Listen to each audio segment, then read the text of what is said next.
Hi friends, Yatharthavadi లోక విరోధి అంటూ ఉంటారు. అయినప్పటికీ నేను ఎప్పుడు నిజాలే చెప్తూ ఉంటాను. ఫ్రెండ్స్, మీకు ఒక మంచి ఇంట్రెస్టింగ్ కంటెంట్ ఇవ్వడానికి మేము చాలా ప్రయత్నాలు చేస్తూ ఉంటాం. ఫ్రెండ్స్, మా ప్రయత్నాలకి మేము కొంచెం హ్యాపీగా ఫీల్ అవ్వాలంటే జస్ట్ మీరు ఒక లైక్ ఇవ్వండి. ఈ లైక్ ఇవ్వడం వల్ల మీకు పోయేదేమీ లేదు, కానీ మేము మాత్రం అంతో ఇంతో మీ వలన బాగుపడతాం ఫ్రెండ్స్. కాబట్టి దయచేసి మన వీడియోస్కి లైక్ ఇవ్వండి. అదేవిధంగా మనం చెప్పేటటువంటి వీడియోస్ మీకు కానీ నచ్చినట్లయితే డెఫినెట్గా మన ఛానల్ని సబ్స్క్రైబ్ చేయండి.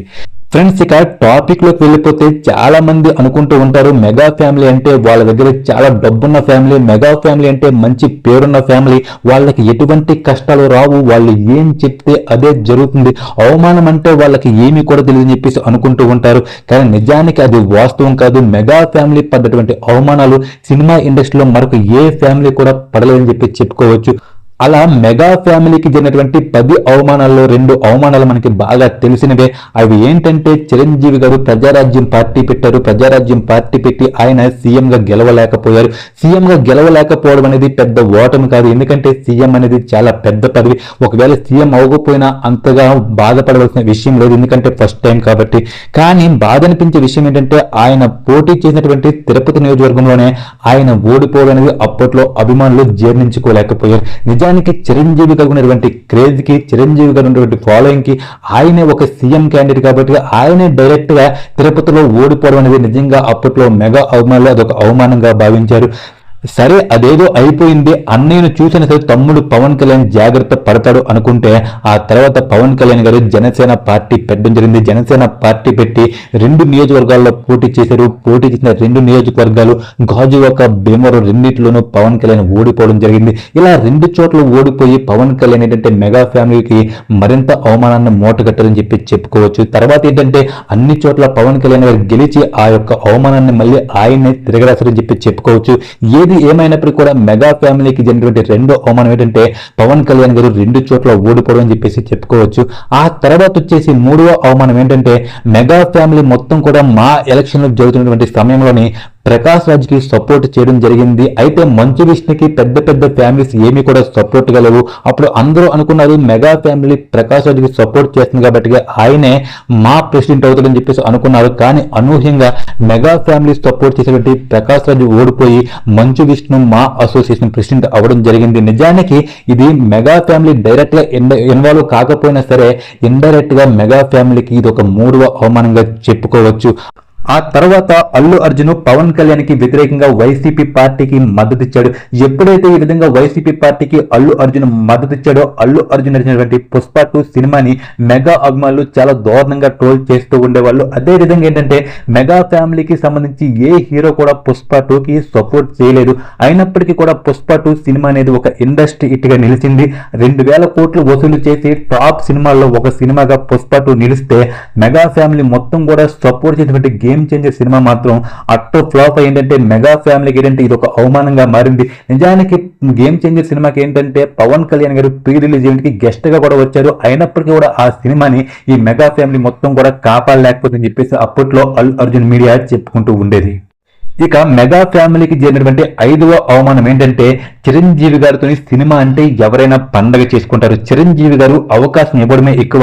అటువంటి చిరంజీవి గారితో సినిమా మొదలుపెట్టి మధ్యలోనే ఆపేసి వెళ్ళిపోయాడు మన యొక్క రామ్ గోపాల్ వర్మ.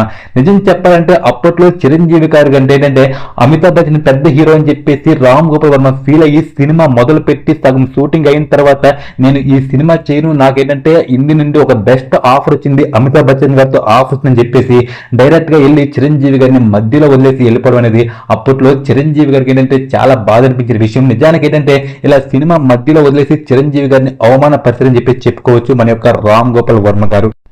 ఇక చిరంజీవి గారికి జరిగినటువంటి మరొక అవమానం ఏంటంటే చిరంజీవి గారి కూతురు యొక్క వివాహం. నిజానికి చిరంజీవి గారి కూతురిని పెళ్లి చేసుకోవాలంటే ఎవరికైనా అదృష్టం రాసి పెట్టి ఉండాలి. ఆయన కూతురిని ఇస్తానని అనడమే చాలా గొప్ప విషయం. అటువంటిది ఉదయ్ కిరణ్కి ఏంటంటే చిరంజీవి గారు ఏంటంటే తన పెద్ద కూతురినిచ్చి వివాహం జరిపించాలని చెప్పేసి నిర్ణయించుకున్నారు.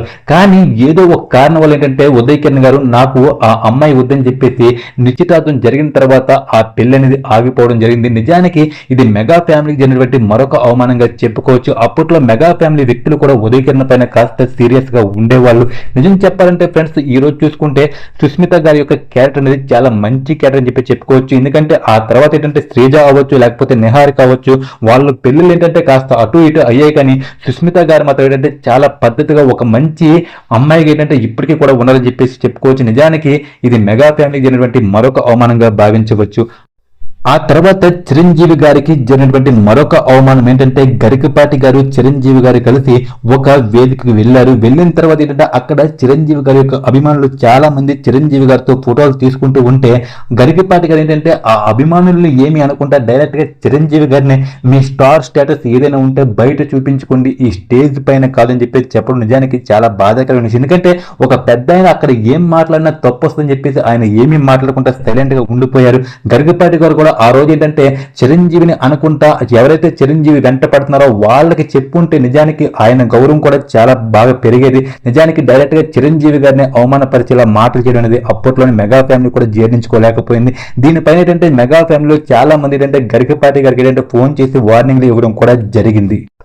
ఆ తర్వాత చిరంజీవి గారికి జరిగినటువంటి మరొక అవమానం ఏంటంటే, ఆయన నటనకు గుర్తింపుగా ఆయనకి లెజెండరీ యాక్టర్ అవార్డు రావడం జరిగింది. ఇలా ఎప్పుడైతే చిరంజీవి గారికి లెజెండరీ యాక్టర్ అవార్డు వచ్చిందో దానిపైన ఏంటంటే టాలీవుడ్ లో అప్పుడు ప్రముఖ హీరోగా ఉన్నటువంటి మోహన్ బాబు గారు చాలా తీవ్రంగా స్పందించారు. చిరంజీవి గారు ఏమైనా పెద్ద హీరోనా, ఆయనకి ఎందుకు లెజెండరీ యాక్టర్ అవార్డు ఇవ్వాలి, ఆయనకంటే సీనియర్లు మేము చాలా మంది ఉన్నాం కదని చెప్పేసి అప్పట్లో ఆయన విమర్శించడం జరిగింది. ఆయన విమర్శలకు చిరంజీవి గారు రెస్పాండ్ అయ్యి, నాకు ఈ లెజెండరీ యాక్టర్ అవార్డు అనేది నాకు వద్దు, ఎప్పుడైతే టాలీవుడ్ మొత్తం కూడా గర్విస్తుందో, టాలీవుడ్ మొత్తం కూడా యాక్సెప్ట్ చేస్తుందో అప్పుడే నేను ఈ లెజెండరీ యాక్టర్ అవార్డు తీసుకుంటా చెప్పి చెప్పడం జరిగింది.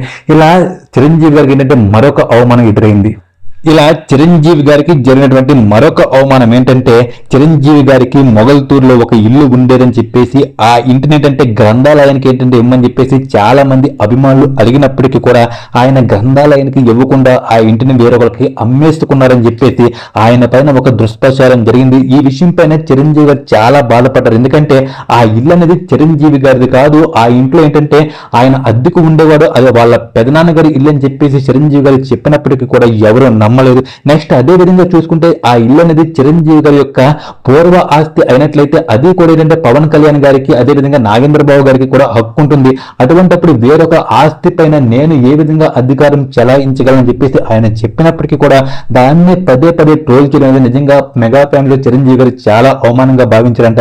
నిజానికి ఏంటంటే మొగల్తూరులో చిరంజీవి గారు వాళ్ళ యొక్క స్నేహితుడి సహాయంతో ఒక లైబ్రరీ కట్టి ఇవ్వడం జరిగింది. అయినప్పటికీ కూడా ఆ విషయం అనేది బయటికి రాకుండా కేవలం చిరంజీవి గారు తన ఇంటిని ఇవ్వలేదు అనే విషయమే హైలైట్ అవడం అనేది మెగా ఫ్యామిలీ ఒక అవమానంగా భావించింది. ఆ తర్వాత చూసుకుంటే పవన్ కళ్యాణ్ గారికి ఏంటంటే ఏదో ఒక సందర్భంలో ఆయన గుండు కుట్టించుకుంటే ఆ గుండు అనేది ఏంటంటే పరిటాల రవి గారు కుట్టించారని చెప్పేసి అప్పట్లోనే చాలా ఒక న్యూస్ అనేది స్ప్రెడ్ అయింది. నిజానికి ఈ విషయం పైన పవన్ కళ్యాణ్ స్పందించాల్సినటువంటి అవసరం వచ్చింది. నిజానికి ఈ విధంగా ట్రోల్ చేయడం అనేది, ఈ విధంగా నెగిటివ్ ప్రచారం చేయడం అనేది మెగా ఫ్యామిలీ అనేది అవమానంగా భావించింది. ఆ తర్వాత ఇంకా చూసుకుంటే ఎప్పుడైతే రామ్ చరణ్ ఏంటంటే ఎంట్రీ ఇచ్చినప్పుడు ఏంటంటే తన ముఖం అనేది అంతగా అందంగా లేదని చెప్పేసి చాలా మంది అభిమానులు ట్రోల్ చేస్తూ ఉండేవాళ్ళు. అదేవిధంగా రామ్ చరణ్కి ఏంటంటే త్వరగా పిల్లలు పుట్టకపోయేసరికి ఏంటంటే రామ్ చరణ్ పైన రకరకాలుగా ట్రోల్ చేస్తూ మెగా ఫ్యామిలీని ఎన్నో రకాలుగా ఇబ్బందులు పెట్టారు, ఇబ్బందులు గురి చేశారు. ఈ రోజు చూసుకుంటే మెగా ఫ్యామిలీ ఈ అవమానాలన్నింటినీ కూడా తట్టుకొని ఈ రోజు ఇంకా నెంబర్ 1 గా కొనసాగుతుందంటే మనం అర్థం చేసుకోవచ్చు. ఎవరికి కూడా కష్టాలు రాకుండా ఉండవు. కష్టాలు అనేవి ప్రతి ఒక్కరికి కూడా వస్తాయి. చిన్న చెట్టుకి చిన్న గాలి, పెద్ద చెట్టుకి పెద్ద గాలి అనే విధంగా వస్తూ ఉంటాయి. కాబట్టి మనం కూడా ఏంటంటే మన లైఫ్ లో మనకి ఏదైనా కష్టాలు వస్తే మనం భయపడిపోకుండా మనం కూడా మెగా ఫ్యామిలీ స్ట్రాంగ్ గా నిలబడాలని చెప్పేసి నా యొక్క ఒపీనియన్. ఫ్రెండ్స్, ఈ వీడియో కనుక మీకు నచ్చినట్లయితే లైక్ చేయండి, కామెంట్ చేయండి. అదేవిధంగా మన ఛానల్లో వచ్చేటటువంటి మంచి మంచి కంటెంట్ ని మిస్ అవ్వకుండా ఉండడానికి వెంటనే మన యొక్క ఛానల్ ని సబ్స్క్రైబ్ చేయండి. Thank you for watching. Thank you so much friends.